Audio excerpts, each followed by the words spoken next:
In the entire history of the joint drug agreement, the commissioner has not testified in a single case and added A-Rod cannot dictate how baseball will make its case. I need you gentlemen to pick a side. Skip Bayless, A-Rod or Major League Baseball? You want him to go first? Let Mr. New York go first. I want to hear what he says. All right. You know, Skip, I have 2 points. One point you'll probably agree with. The second point you probably won't. My first point is I'm done with A-Rod. I can't. He's hard to take because, you know, he builds his support base. He's got people vouching for him. He puts everybody else on the carpet, and then he hides for months. Yep. And then when you finally decide to speak out, you do so in a manner that is so flagrantly obvious and disgusting, I might add, that it made me sick to my stomach. Everybody and their mama knows, as Lester Munson alluded to on Mike and Mike, knowing David Cornwell, this man is a lawyer extraordinaire. He is. It is no surprise that Bud Selig wasn't going to give testimony.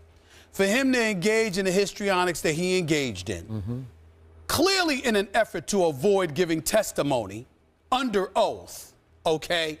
Now you're talking about this case ultimately going to a federal court where you probably will never have to give testimony under oath, and you have lied in the past. So no matter what you told Mike Francesa or anybody else, why should you be believed? You know, we've been, you know, you're waiting all of this time. And keep in mind that Ian O'Connor of ESPNNewYork.com, one of the great columnists in this country, who, by the way, has a weekend show here on ESPN Radio every Sunday morning, okay? He was one of the dudes in the audience in Chicago, the first game he played against the Chicago White Sox, who asked him directly, did you use PEDs? It took you all of these months to answer no. You didn't have to elaborate. You didn't have to go into a soliloquy or a dissertation about what you did and didn't do. It was a yes or no answer, yes or no question. He refused to answer it. Then all of a sudden, here you are giving this testimony yesterday. It was an acting job that will put Denzel Washington to shame. It was an effort to avoid giving testimony under oath. I'm at the point right now where it's hard to believe a damn thing A-Rod says. I mean, and you're talking about a dude that supported him. You know, in my own way, I always believed he used PEDs, but to support him and to watch him pull that yesterday, I'm done with him. I'm done with him. You know, let him go. You know what I'm saying? Good luck trying to save whatever shred of your legacy you think is left. Good riddance with that. But I will say this. He does have a point about Bud Selig needing to testify. And I don't mean need as in legally. I don't mean need as, you know, I don't mean it in a literal sense. We understand that Bud Selig has Rob Manfred, and he's conducted the investigation, and he knows more about the biogenesis investigation than Bud Selig. But Bud Selig is literally the caped crusader against performance-enhancing drug use in professional sports, and obviously, particularly the sport of baseball. He's the guy that's hanging his hat on it.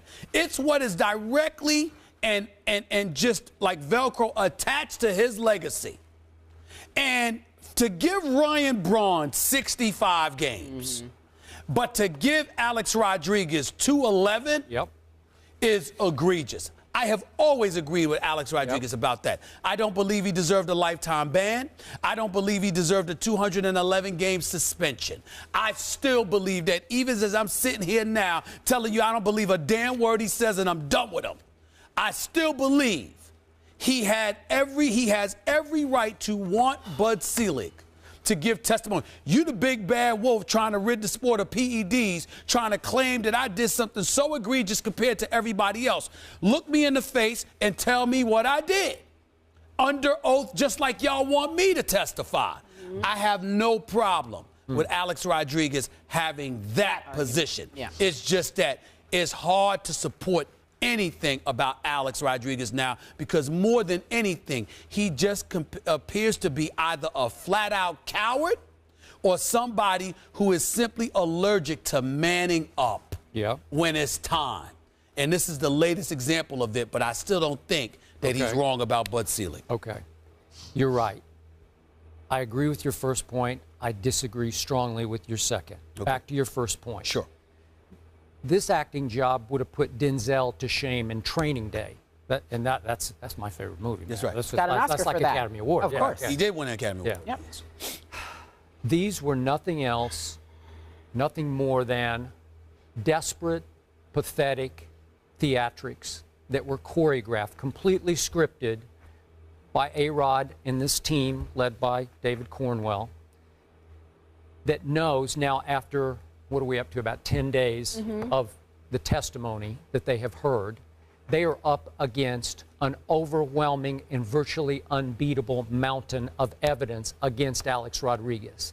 His only hope to me is to personally testify and try to attack what you talked about, the fairness of 65 games for Ryan Braun versus 211 that he was initially docked. That could have been reduced or could be reduced by the arbitrator. Right.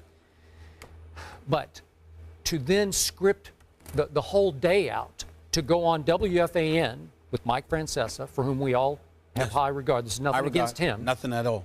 But then to try to win a case in the court of public opinion that's what that by was. saying Bud Selig hates me and he hates New York and I love New York and my daughters were raised in New York.